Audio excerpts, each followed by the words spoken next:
You are already looking at one of the most precise military strikes Ukraine has pulled off in months, and the Russians did not see it coming. In the early hours of March 1, 2025, Ukrainian forces executed a series of coordinated drone strikes that hit something the Russian military cannot afford to lose, and something that, until very recently, was considered nearly untouchable on the modern battlefield. The target was the S-300 air defense system, specifically its radar stations, the eyes and ears of one of Russia's most critical defensive shields in the occupied Donetsk region. Without those radars, the entire system goes blind. Without those radars, Ukrainian drones and missiles can fly almost freely through airspace that was previously locked down. And here is the part that makes this moment genuinely extraordinary. Ukraine did not just hit one radar, they hit multiple. In a single night. Coordinated, precise, deliberate. Think about what that means for a moment. The S-300 is not some outdated Cold War relic that Russia dragged out of a warehouse. It is one of the most sophisticated surface-to-air missile systems ever built, a layered air defense platform that Russia has relied on for decades to protect its forces, its logistics, and its occupied territories from aerial threats.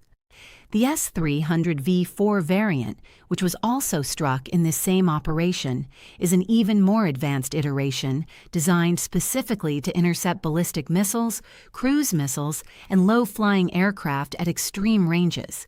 These systems are not cheap, they are not easy to replace, and they are absolutely central to how Russia projects defensive power over the battlefield in eastern Ukraine. And Ukraine just knocked out multiple radar components in a single night. This is not a small story.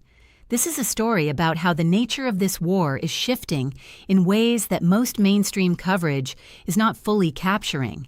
And if you want to understand what is really happening on the ground in Ukraine right now, and what these strikes actually mean for the trajectory of this conflict, you need to stay with this video until the very end. Let us start with the basics, because to understand why these strikes matter so much, you need to understand how the S-300 system actually works. The S-300, and its more advanced variants like the S-300V4, is not a single weapon. It is a network. It is an ecosystem of mobile launchers, command and control vehicles, and most critically, radar stations that work together to detect, track, and destroy incoming aerial threats at ranges of up to 150 to 200 kilometers, depending on the variant. The radar component is the brain of the entire operation. Without functioning radar, the launchers cannot acquire targets. The missiles stay in their tubes, useless. You can have all the firepower in the world, but if you cannot see what is coming at you, that firepower means nothing. This is why hitting the radar is not just a tactical success, it is a strategic one. Ukraine did not destroy the launchers, Ukraine blinded them. And a blind air defense system is worse than no air defense system at all, because it creates a false sense of security for the troops sheltering underneath it. Now let us talk about how this was actually done, and why the method matters just as much as the outcome. The Ukrainian military released footage that appears to show a drone striking what is identified as a Russian radar installation. The General Staff of Ukraine confirmed the strikes, but did not specify whether drones were the only weapons used in the operation. That ambiguity is actually interesting, because it suggests Ukraine may be protecting operational details about its strike capabilities, which is exactly what a military that intends to repeat this kind of attack would do. What we do know is that this was a nighttime operation, executed in the early hours of March 1st, targeting occupied Donetsk, a region that Russia has poured enormous military resources into defending. The fact that Ukrainian forces were able to penetrate that defensive layer, reach the radar stations, and destroy them without being intercepted is itself a statement about the current state of Russian air defense in the region. And here is where the story gets even more interesting. These strikes did not happen in isolation. In the same night, Ukrainian forces also attacked a Russian ammunition depot and a military position in the Donetsk region. They hit a fuel and lubricants depot in occupied Zaporizhzhia. They struck a military repair facility and additional military positions in Zaporizhzhia as well. This was not a single drone that got lucky. This was a coordinated, multi-target, multi-region operation executed in a single window of darkness.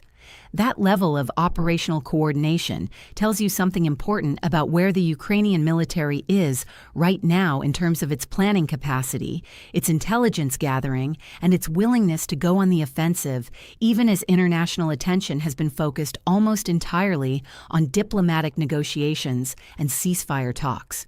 Before we go any deeper into what these strikes mean strategically, if you are watching this channel and you are not subscribed yet, this is the moment to do it. Every week we break down the stories that the mainstream news cycle either misses or gets wrong, with the kind of depth and context that actually helps you understand what is happening in the world. Hit that subscribe button right now, turn on the notifications, and let us keep going, because this story is just getting started. Let us zoom out and look at the bigger picture here, because the S-300 strikes on March 1st did not happen in a vacuum. They came just 5 days after a series of Ukrainian ATACMS strikes on February 24th that targeted Russian command posts, ammunition depots, and logistical facilities in occupied territories.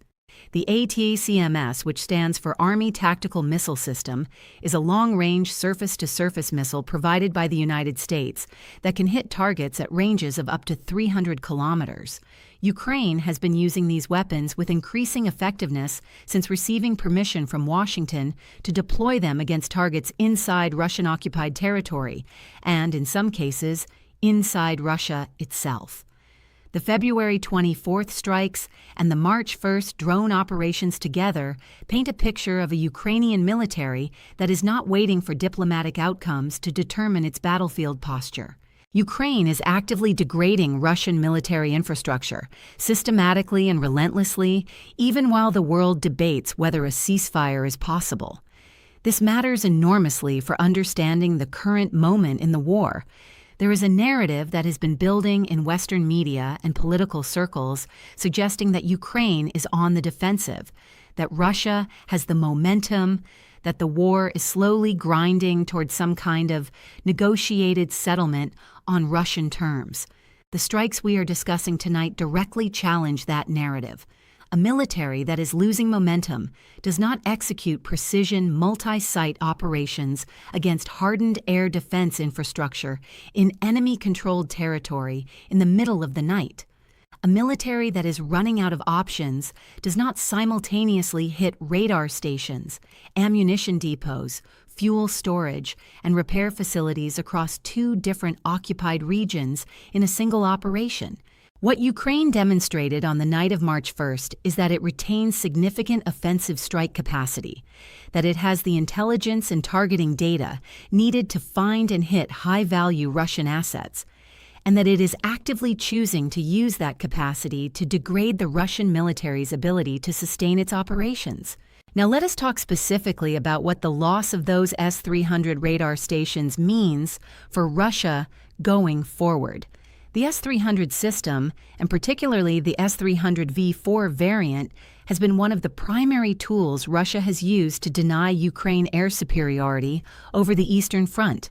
When these systems are functioning, they create what military planners call an anti-access and area denial environment, meaning they make it extremely dangerous or effectively impossible for aircraft and certain types of missiles to operate in a given area without being intercepted. Ukraine has been working to systematically dismantle this layer of Russian air defense for months, because every gap it creates in that shield gives Ukrainian drones, missiles, and eventually, potentially aircraft more room to operate. Each radar station destroyed is another hole in a defensive network that Russia is finding increasingly difficult to repair and replace under the conditions of war, international sanctions, and supply chain constraints. And here is the critical point about replacement. Russia's ability to produce and field new S-300 components is not unlimited. The sanctions regime imposed by Western nations after the full-scale invasion in February 2022 has significantly restricted Russia's access to the advanced electronics and components needed to manufacture and maintain systems like the S-300. Russia has been compensating for this through a combination of domestic production increases, imports through third-party countries like Iran and China, and in some cases by cannibalizing older systems for spare parts. But this is a finite resource. Every radar station Ukraine destroys is one that Russia has to either replace from a shrinking stockpile or leave as a gap in its defensive coverage. And as those gaps accumulate, the Ukrainian military's ability to operate more freely in the airspace above the Eastern Front increases in ways that could have compounding effects on the battlefield. It is also worth paying close attention to the drone control center strikes that were confirmed by the Ukrainian General Staff in the same operational period. On February 28th, the day before the S-300 radar strikes, Ukraine confirmed the destruction of drone control centers in Russia's Belgorod region and in occupied Donetsk. This is significant for a reason that might not be immediately obvious. Drones have become the dominant weapon system of this war on both sides, and the ability to control, coordinate, and deploy drones effectively depends on a network of command and control infrastructure that includes these control centers. By targeting Russian drone control centers at the same time as it is degrading Russian air defense radars, Ukraine is executing a strategy that hits two sides of the same problem. It is making Russian offensive drone operations harder to execute while simultaneously creating the defensive vulnerabilities that make Ukrainian offensive drone operations easier to execute. That is not coincidence. That is a coherent operational strategy. Let us talk about the broader context of Ukraine's targeting strategy, because it reveals a sophistication that deserves more attention than it typically receives. For the past year and a half, Ukraine has been conducting a campaign of deep strikes against Russian military infrastructure that goes well beyond the front lines.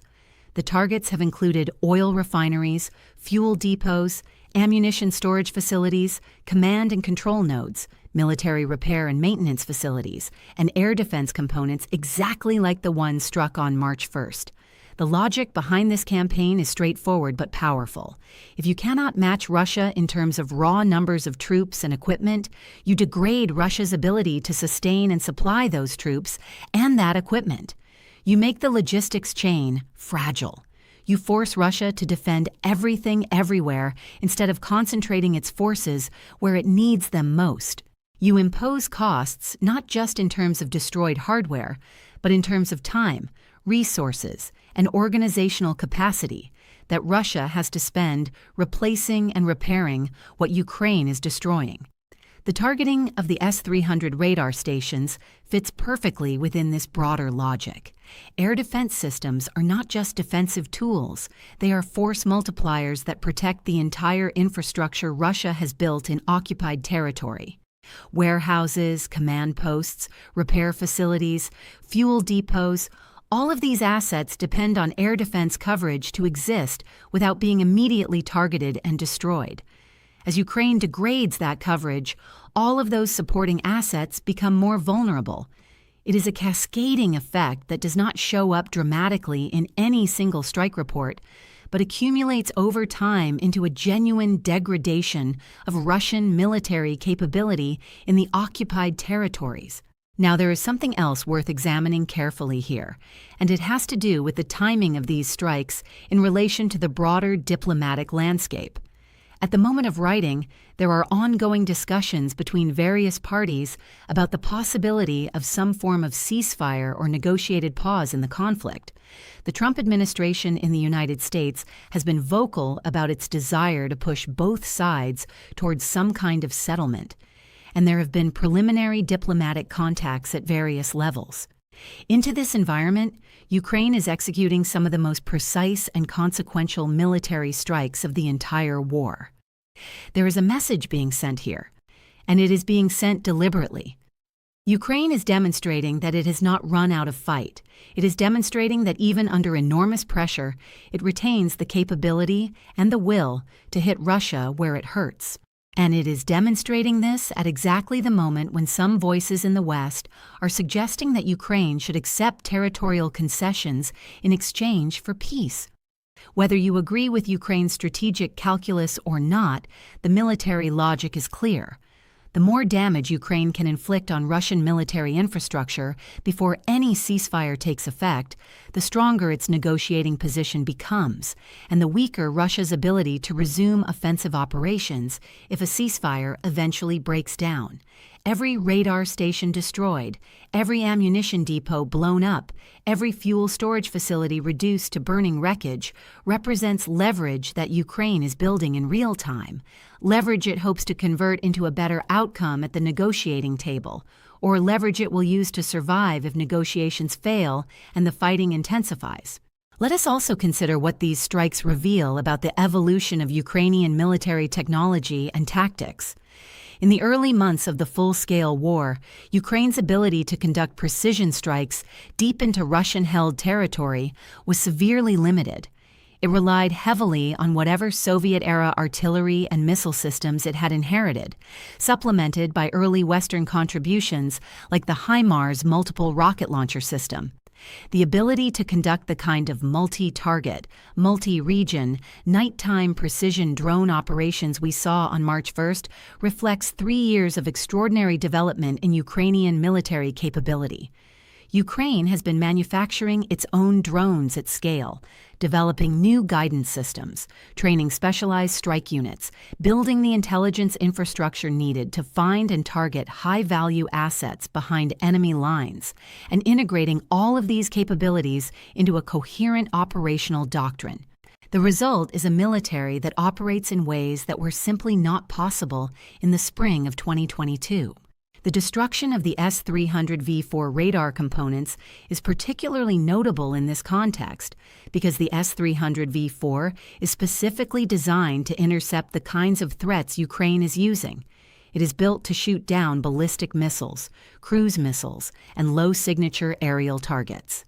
The fact that Ukrainian drones were able to reach and destroy its radar components means either that the Ukrainian drones used in this operation have characteristics that made them difficult for the system to detect and engage, or that there were gaps in the system's coverage that Ukraine's intelligence had identified and exploited, or both. Either explanation points to a significant Ukrainian capability that Russia now has to account for and respond to, which itself consumes Russian planning resources and creates additional uncertainty for Russian commanders trying to protect their assets in the occupied territories. And here is something that almost never gets discussed in mainstream coverage of this conflict: the psychological dimension of strikes like these. The Russian military, like all militaries, depends on morale and confidence among its troops and commanders. When a system like the S-300 is supposed to be protecting you, when you are supposed to be operating under a defensive umbrella that keeps Ukrainian drones and missiles away from your position, and then that umbrella is visibly, demonstrably destroyed in the middle of the night, the effect on the people sheltering beneath it is not trivial. It tells the soldiers and officers in that area that their protection is not what they were told it was. It tells them that Ukrainian forces can reach them even behind the front lines. It tells them that nothing in the occupied territories is truly safe. And that psychological reality, multiplied across hundreds of such strikes over months and years, contributes to the erosion of Russian confidence and cohesion in ways that are difficult to quantify but absolutely real. We've seen evidence of this in intercepted communications, in reports from Ukrainian intelligence, and in the pattern of Russian behavior on the battlefield, which has increasingly prioritized holding existing positions over conducting the ambitious, offensive operations that characterize the early phases of the war. Russia is not the confident, overwhelming force it imagined itself to be in February 2022. It is a military that has been ground down, surprised, and repeatedly humiliated by a smaller opponent that it grossly underestimated, and strikes like those on March 1st are part of the ongoing process of maintaining that pressure. Let us bring this home by thinking about what comes next, because the strikes on the S-300 radar systems are not the end of this story. They are a chapter in a longer and extremely consequential campaign. If Ukraine can continue to degrade Russian air defense infrastructure at this pace, and if Western military aid continues to flow at levels sufficient to sustain Ukrainian strike operations, the cumulative effect over the next 6 to 12 months could be transformative for the battlefield situation in the east. A Russian military that cannot adequately cover its occupied territories with air defense becomes a Russian military that has to make increasingly painful choices about what to protect and what to leave exposed. It becomes a military whose logistical network is under constant threat from above, whose commanders cannot be confident that any fixed installation is safe, and whose ability to sustain a prolonged war of attrition depends on a supply chain that is being systematically targeted and disrupted. At the same time, we have to be honest about the limits of this analysis. Russia is not sitting still. It is adapting, replacing, adjusting its tactics, and doing everything it can to compensate for the losses Ukraine is inflicting. Russia still has enormous advantages in terms of manpower and the willingness of its political system to sustain casualties at a level that would be politically unacceptable in most democracies. The idea that strikes like those on March 1st will somehow bring a quick end to this conflict would be naive.